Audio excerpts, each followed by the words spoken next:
90 দিন অনাদায়ী থাকলেই খেলাপি হবে ব্যাংক ঋণ।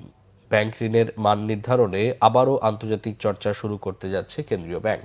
নিয়ন্ত্রক সংস্থাটি সিদ্ধান্ত নিয়েছে নির্দিষ্ট সময়সীমার মধ্যে কোনো ঋণ পরিশোধ না করলে তা মেয়াদোত্তীর্ণ হিসেবে গণ্য হবে। এরপর অনাদায়ী হিসেবে ওই ঋণ 90 দিন অতিক্রম করলে খেলাপি হয়ে যাবে। এর মাধ্যমে খেলাপি ঋণ বিষয়ে নিজেদের অবস্থান কঠোর করল বাংলাদেশ ব্যাংক।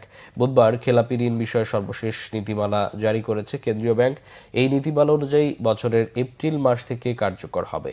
রাজনীতি ঘনিষ্ঠ ব্যবসায়ী ও বড় ঋণ খেলাপিদের চাপে সাবেক আওয়ামী লীগ সরকারের সময় বাংলাদেশ ব্যাংক খেলাপি ঋণ সংক্রান্ত নীতিমালা শিথিল করেছিল।